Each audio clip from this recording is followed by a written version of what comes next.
کلمہ طیبہ کلمہ شہادت پر بس نہیں کی، بلکہ زور کے ساتھ کہا کہ حضرات میں آپ کے سامنے یہ جج نے کہا، سپریم کورٹ کے جج نے عدالت میں کیس کی، سبحان اللہ تو کہو، کیس کی سماعت کے دوران میں کہا کہ سامعین گرامی، حضور علیہ السلام، سبحان اللہ، زور سے اس نے کہا سامعین گرامی، حضور علیہ السلام آخری نبی ہیں، آپ کے بعد جو نبوت کا دعویٰ کرے ہم اس کو کافر سمجھتے ہیں۔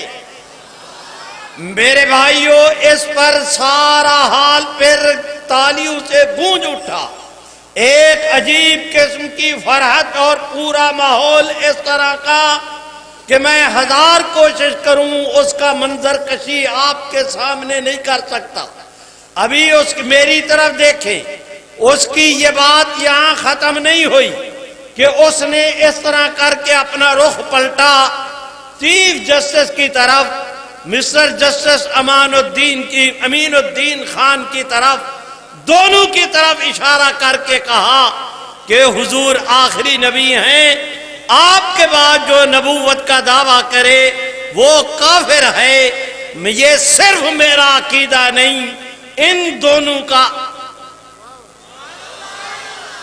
اور بلند آواز سے، ان دونوں کا بھی یہ عقیدہ ہے۔ میرے بھائیوں، جب اس نے یہ کہا، اب چیف جسٹس آف پاکستان نے سپیکر آن کیا اور زور کے ساتھ اس نے کہا کہ ہاں یہ صحیح کہہ رہے ہیں، ہمارا بھی عقیدہ ہے کہ حضور آخری نبی ہیں، آپ کے بعد مرزا قادیانی جتنے جھوٹے مدعی نبوت ہیں وہ اور اس کے ماننے والے کافر ہیں۔ میرے بھائیوں، ان کا اعلان ختم نہیں ہوا کہ تیسرے جج نے یہی اعلان کیا۔ میں گزارش کرتا ہوں، آج کیس کی سماعت تو مکمل ہوئی لیکن فیصلہ محفوظ رکھ لیا گیا۔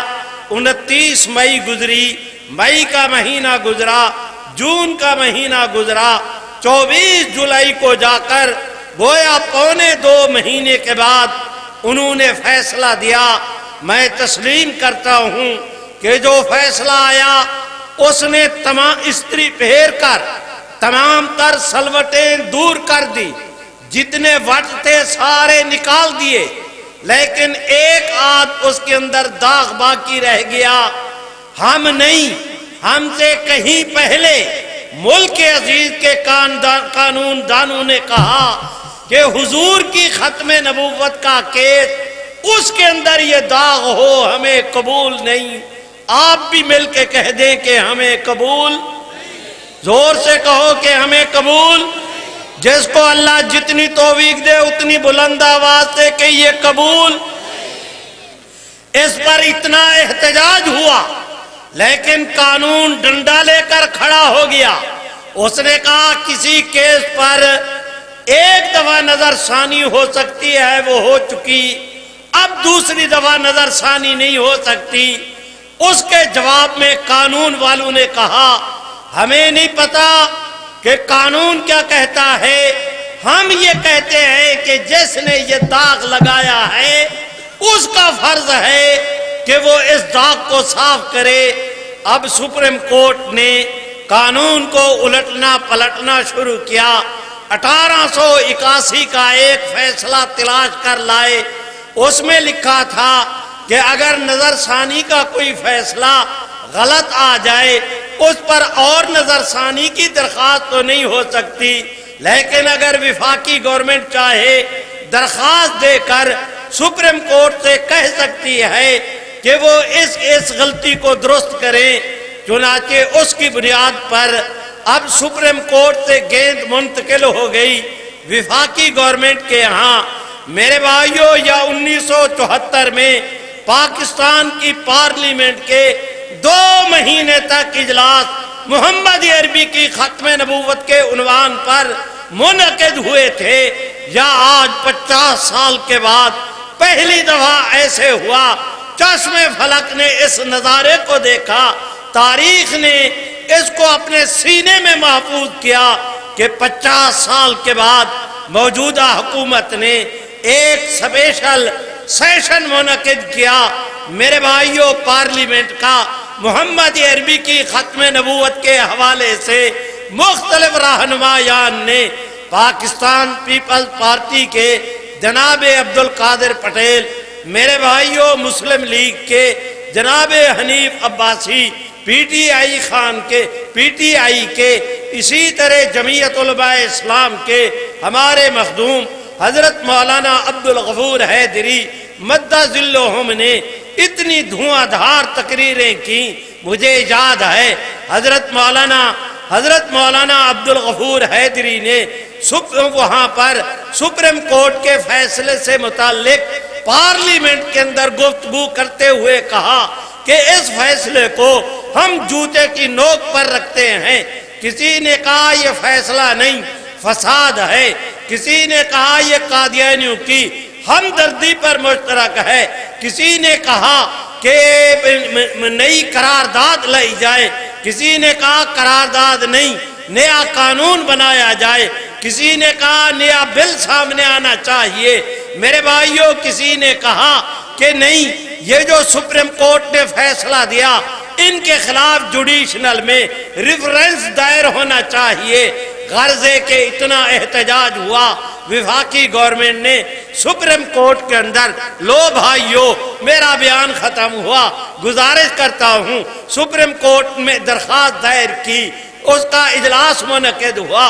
حضرت مولانا فضل الرحمان مدہ ذلہم اپنی زندگی میں پہلی دفعہ عدالت کے اندر تشریف لائے۔ حضرت مولانا محمد تقی عثمانی وہ اس دن استنبول کے اندر تھے، انہوں نے نیٹ کے ذریعے عدالت کے اندر، میرے بھائیوں، انہوں نے اپنا بیان ریکارڈ کرایا۔